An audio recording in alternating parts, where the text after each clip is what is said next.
Hello, everybody. Welcome to all of us. My name is Rachel Wade. I'm here with my friend Lindsay Lee today, and we are here to talk to you about rest for the weary. This is episode number 11, and if you don't know, welcome to all of us. This is a place where everyday women talk about their in-process stories and recount God's goodness and faithfulness through just sharing their highs, sharing their lows, and everything in between. So like I mentioned, my friend Lindsay's with me. I'm so excited. Lindsay and I actually already taped this, I was going to say special, but episode. And we're back again today. And so we'll talk about that in just one second. But first, Lindsay, can you introduce yourself to the All of Us community? Yes. So my name is Lindsay. I am married to Ben. We just celebrated 15 years of marriage. My goodness. Congratulations. Yes, so excited. I have two kids, Connor, who's 7, Alexander, who's 4, and San Francisco is where we call home, and we have for the last 10 years. I'm also the community pastor at Epic Church, and grateful to be hanging out, with the All of Us community. Well, I know just from a personal standpoint, as we are close friends, like I'm grateful that you're here in the city and for how you not only serve me and our family, but so many people in our city, in our world. So I have to say that. Thank you for what you do at our church, but then also just being my friend.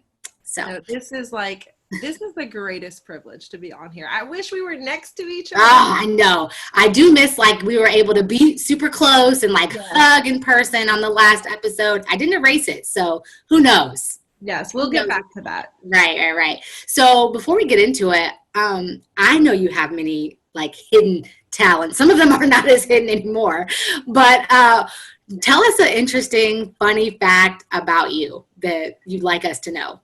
So this is, what I wrote down when Rachel sent me these questions was, I'm not that interesting, which is not true. Yes, I don't know that it's that interesting, but I love to cook. Mm-hmm. So I love to try new things. And so in this pandemic season, I have jumped on the bread making train. You have. Fun fact, about me. Right. Although, I can't let you skate off and not mention what you said on the first taping of this, which is that you like to dance, or what was that you said? I don't remember that. Okay, whatever. We'll act like that fun fact didn't happen. I might have to. I went to boarding school in high school, and I was a part of a modern dance company for 2 years. I think that's what it was. Maybe that's what that was. I think that's what it was.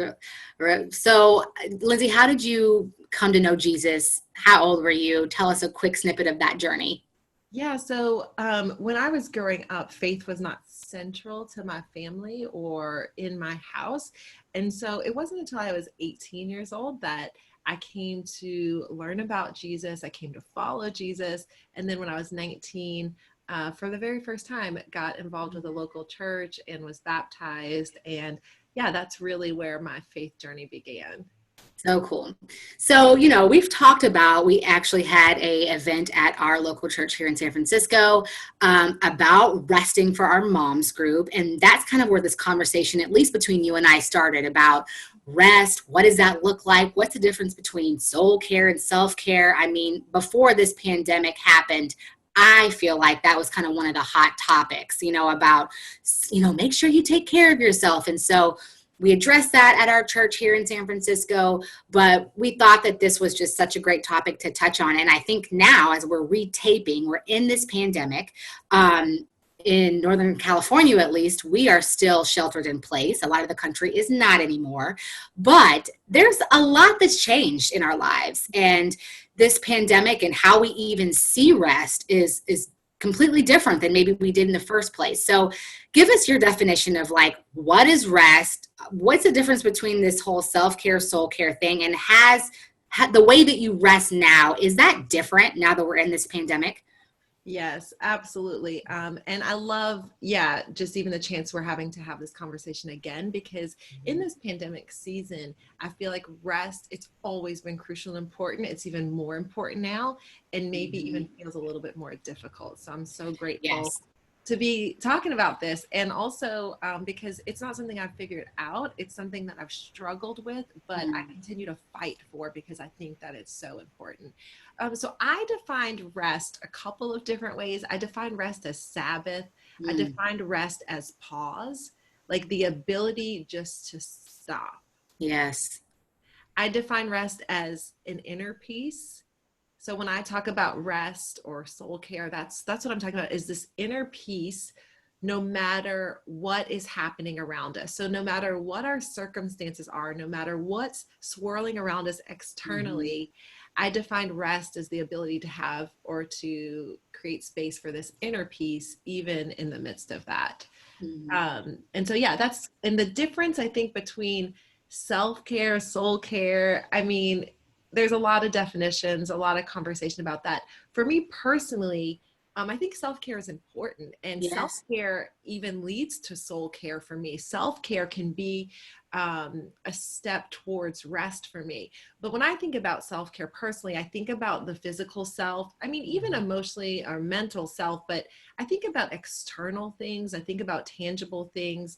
And to be honest, like, sometimes it's a little bit self-focused or self-centered. Yeah, it's good. And when I think about soul care, I think about this inner peace and pause and rest and Sabbath. That's not just about me, but it's also about my relationship with God. And from that, it affects the people around me. And so for me, self-care can lead to that, but self-care in and of itself is not enough. That's right. For me, self-care can be like a red flag. If I'm not taking care of my physical self or mental self or emotional self, it's kind of a red flag that, like, am I really taking care of my soul? For me, soul care or deep rest is a more holistic picture of, something that's happening internally. Right. So is it possible? I mean, you mentioned like, I mean, we're in this different season of life. So okay, self-care is what can maybe lead to soul care, spending time with the Lord, you know, a Sabbath, you mentioned that. But we're in a really tough spot right now. I mean, we've got, like I said, the pandemic going on, personally, and for me, and then also in the whole entire country right now. I mean, we are going through so much racial tension. Systemic racism is really on the forefront right now. We want to stop that. We want to change that. And then we just have the everyday, you know, sheltered in place. Like, it's hard to have 2 kids here and work from home. And so that's just the tip of the iceberg for all of us that we're experiencing right now. And then there's other things. People are grieving. Tell us about, like, where you're at personally right now. And are you able to, you know, rest despite maybe being weary or despite what's happening to you personally? Yes, that's a great question. And first, I just want to speak to our circumstances, right? Because for many people in this community, they may not live alone, whether that's roommates, family, they have small kids like I do, like you do. And so is rest possible? And so the answer is absolutely yes. And I think this is really important. And you've had on a good friend of ours, 𝘰𝐿𝐼. And she's been just such a mentor and influence in my life, but she helped me redefine rest and think about that. Because I think pre-pandemic, I might define rest, or I might gain rest from the ability and privilege to go out somewhere and be by myself and have a moment by myself, where that's much more difficult now with shelter in place, being home with the family, working from home, schooling from home, everything from home.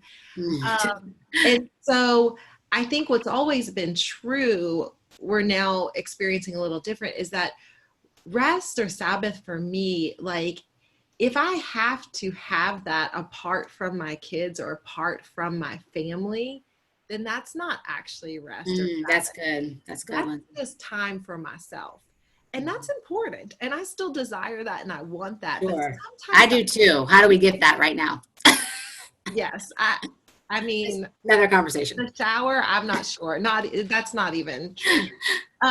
If you have small kids. Right. But I think sometimes we confuse that, right? We confuse going to do something by ourselves or for ourselves as rest or Sabbath. And that's not actually true. So if we're redefining rest and looking at rest as something that's happening internally in this peace and this pause, then we need to figure out a way that we do that within our family units, within our home. And that's absolutely possible right now. It just takes a little bit more intention and even shifting maybe some selfish desires that we have for what we thought rest was. But no, if rest is actually this soul care, this pause, this Sabbath with God, then I have the ability to do that anywhere and anyone in the world, any family unit, any circumstance, any amount of kids, any amount of works has access to God. And so if we have access to God, then we have access to rest. And so I think first it's just shifting our mindset about how we approach rest. And so that looks different, but we can still have that here. And then you mentioned, just the weariness, and yes, almost everyone I talk to is exhausted. Yeah. Is exhausted, is weary, is so tired right now, and with good reason. Sure. Good reason. In our conversations, Black and brown communities fighting for first, like, awareness of racism, racial justice, racial reconciliation. It's exhausting. Sure. Very much so. COVID season, that's brought another layer of exhaustion to people, parents, individuals who are working tirelessly. For some reason, I think shelter in place at first seemed like it was going to be a break for everyone. I know. Everybody was like, okay, cool. We don't have to go anywhere. Yeah. And then I think it dawned on everyone that, like, oh man. And there's a lot of heaviness with that: unemployment, depression, anxiety, and then grief. I've shared this publicly, but at the end of March, my dad tested positive for coronavirus. And then less than 2 weeks later, unfortunately, he passed away and he was not able to recover from the virus. And so, at the 1st of April, just found myself in this deep grief. Yeah. Alongside parenting, alongside being a friend and a wife, alongside working full time, alongside not being able to grieve in a way that typically we might, to have a funeral, to have a memorial.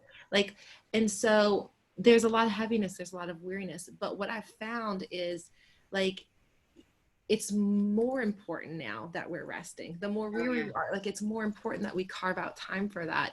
And so practically figuring out ways of, like, what does this look like in my life right now in this season? Because it's thinking about it too, like, it's just necessary for life.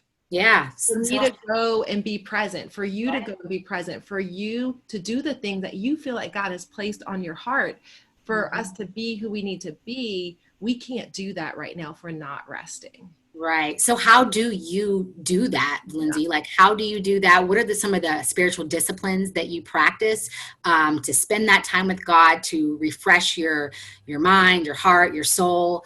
And then maybe what are some other ways that you know of that maybe you don't necessarily practice, but that you have read, or that other friends of yours practice whenever they're trying to rest? Yeah, so some of them are typical practices like prayer and Bible reading. And that's, again, carving out time for that. That's been really important. Silence has been really important. And again, like, let me describe you. I use a devotional day by day with Emotionally Healthy Spirituality, and it calls for 2 minutes of silence.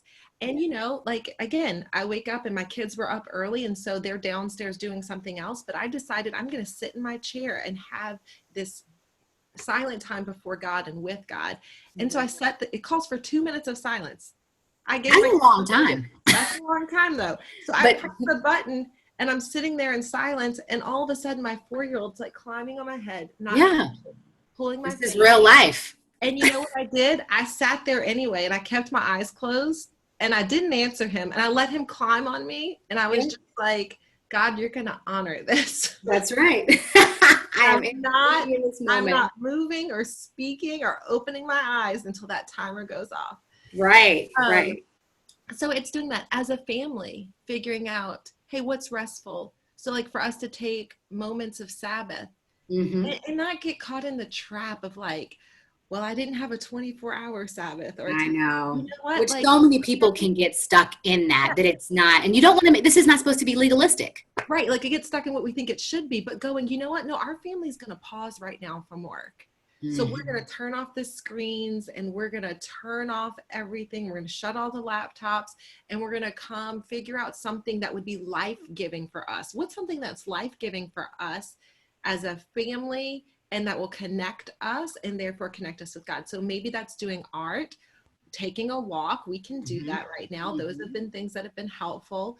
Cooking something together that it was like, hey, this is fun for us to do. Playing a game, just listening to our kids, like having funny conversation. Our kids like to tell jokes. And so those are just a couple of the practical things. For me personally, yeah, taking a walk when I can. Yeah, exercising, and community's been a big part too for me. So like resting, community's been a big part in staying connected to people so that I could stay encouraged, but also people could hold me accountable to like, how are you doing right now? Right. Yes, that's so good. And that brings me to our next question. You know, I recently just listened to an Instagram Live with Annie Downs and John Mark Comer. And, you know, he writes one of my favorite books on rest. And what has escaped me, the name of it. I'll figure it out in just a second. Ruthless Elimination of Hurry. Yes. I'm like, this is one of my favorite books. I can't remember the title.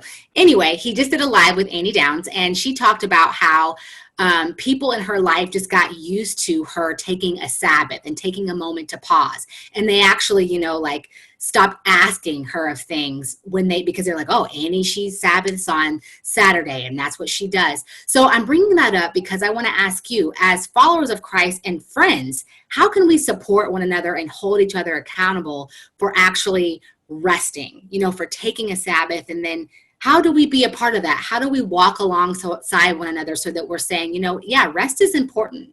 I think it's first being connected to community and like, who are those relationships? Yes. It's not going to be 50. It's probably not going to be 20 that you are closely connected with, and you know what's going on in their life and they know what's going on with yours, because that's where we can encourage rest with one another. Like, you know, you and I had a conversation recently and talking about everything that's happening, the weariness that you're experiencing, and also the demand on our time. And so I can ask you, hey, were you able to rest today? Yes, which is such a good question. Yes. Like, were you able to rest today?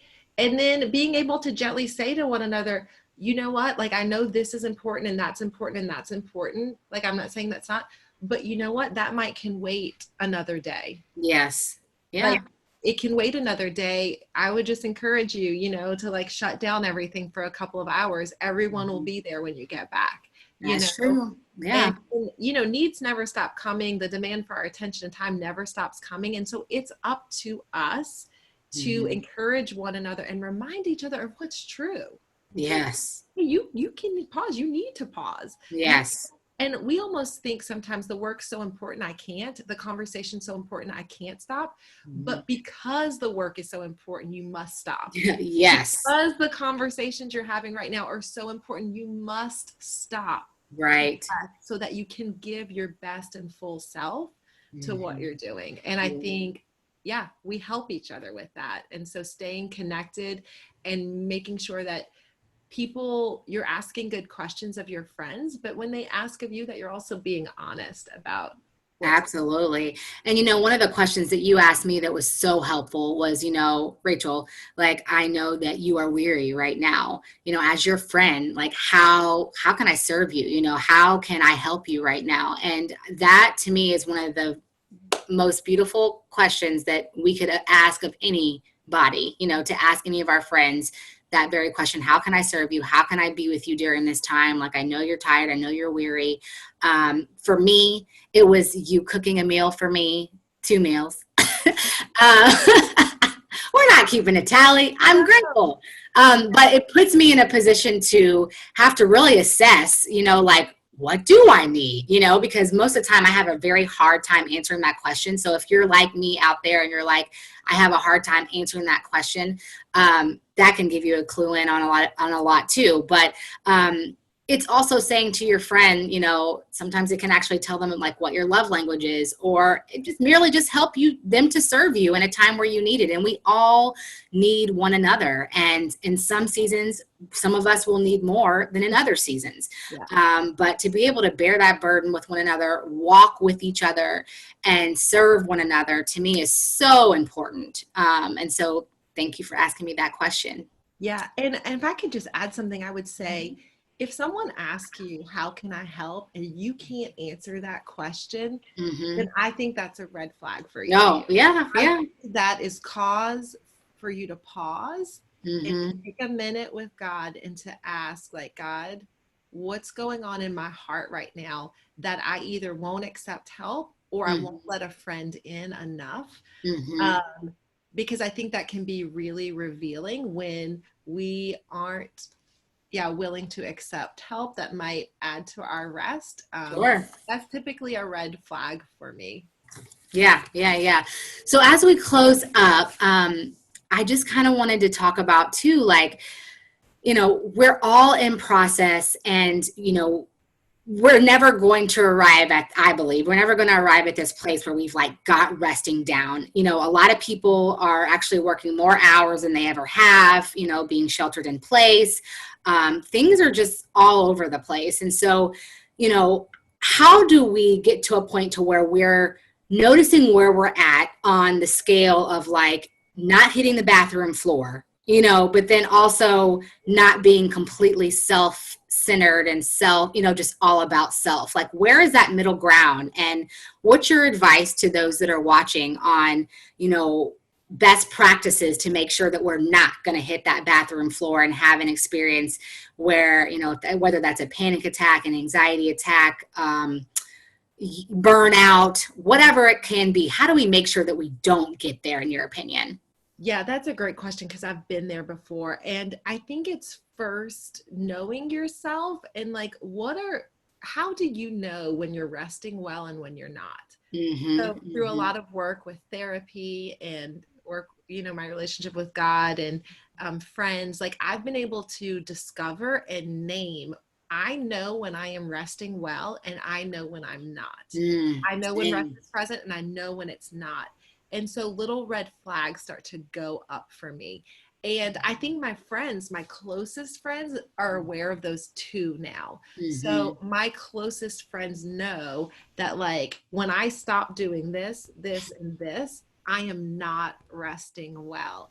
And so that's that community element as well. So I think first you have to know yourself, and what does it look like when you are resting well? What does it look like when you have the ability to have that peace or the ability to pause and to be refreshed by God, and then when you're not? So I think that's one of the things. And then, I think giving ourselves a lot of grace. There's a lot of hard and serious things happening in our world right now, but I think we have got to not be so hard on ourselves. And again, that doesn't mean we throw mission and vision and God's plan for our life out the window, but I think the community here is really clear on that, and they know what that is. And so for me, I am so clear in what I feel like God has called me to, as an individual, for my family, in my vocation, in my city, that I want to be able to give my life to that. And so in order to do that, in order to fulfill the mission that God has for me, in order to do his will, I need rest, and I need to be renewed by him day by day. I need to be refilled with his hope and his strength and his encouragement. And so for me, that commitment to rest is driven, even from the mission, from the vision. And so I think sometimes we think, oh, well, I have to give up, working hard, or give up being ambitious, or being driven in order to fully take care of myself. And that's just not true. That's a lie. I think that we too easily believe, but you can actually be filled with God and the rest that he offers moment by moment throughout the day, so that you can go on and do the thing that he has for you. And I think when you And as far as like when does it become self-centered? You know, I think when it starts to all be about you, when rest, Yeah. self-care, soul care starts to be only about you and your demands and what you need, I think that's when we start to go like, oh, wait. You're on the other end of the scale. Come back. I throw up just a little red flag for me. I'm like, is this all about me? Right. And for me, yeah, personally, that's when I know, okay, I need to do a check here. Right. Yeah, no, that's good. Well, and I think as followers of Christ too, like we are very good at throwing scripture out there and not, like walking in it. We're guilty of it. But I think of Matthew 25, where we all know it talks about the birds of the air, how they don't worry about where their food comes from. It talks about, consider the lilies, they never toil or spin. And we know those scriptures, we preach those scriptures, we talk about those scriptures, but are we really saying, God, I can rest, because you are in control. God, I can Sabbath, and I can work and do the thing that you've called me to do for those 6 days. But on that 7th day, just like you, if you are my example, I can too rest. I want to just put that out there and say it, because I think that it's important that we really do know that we are better when we are rested and we're not weary. And this is a long race, right? I mean, we need that spiritual, supernatural endurance, but we can't do that and do all of what God's called us to if we're not taking the time to take care of our souls and, quite frankly, our bodies too. Yes. And, I'll just say this. I love you sharing that, because it also acknowledges God for who he is. Yes. And that God is still at work. Yes. I know we're in the Psalms and we're lamenting and we're asking God, where are you? But in the Psalms and lament, we're also turning back and recognizing God for who he is and where he is. Yes. And so God is at work. He is holding the world together and our world together. He has the ability to do that. And my resting acknowledges that. It acknowledges that he doesn't need me to go and do all the things and control all the things and manipulate all the things and have all the conversations and do all the work on my own. There's a part for me, but resting acknowledges God for who he is, and it shows my trust in him, which is really important. And just in this pandemic, I'll just say this. One thing that has shifted for me that's been so important is from a typical Sabbath where it's like I'm thinking about this on a weekly rhythm. Right now, I'm thinking about this on a daily rhythm. Same. So I may not get 24 hours of Sabbath every week right now, but I am going like, how can I have a moment of Sabbath right now? And that could be 5 or 6 times throughout the day before starting something, just to pause, take that deep breath, connect with God and go, I trust you. Because that, in pandemic season, it's like, we need you to sustain us through the day. Right. Seems like a month seems like a year. And so I just want to add, I think that's really important, is make sure like this is a daily rhythm. I agree. I just got hip to the pause app, which is literally like 3 times a day. I'm pausing for like 1 minute. And it reminds me on my phone. And I mean, literally, I'm having to implement these small bits of Sabbath into my day. So I feel you completely. So 3 just like rapid fire questions as we wrap today. So here we go. God is with us. All right. We can rest because God is at work. And all of us are better when. Or sorry, I totally cut you off because I got so excited. You got so excited about that? Say it one more time. All of us are better when we are together. We are together. Thank you, Lindsey, for being with us today. Oh, this has been the greatest joy. Thank you to you, and just for the encouragement that you are, and just how you bring us as a community together. And this All of Us community is so special. And so thank you so much for letting me be a part of it. Love you so much, friend. Thank you. Bye.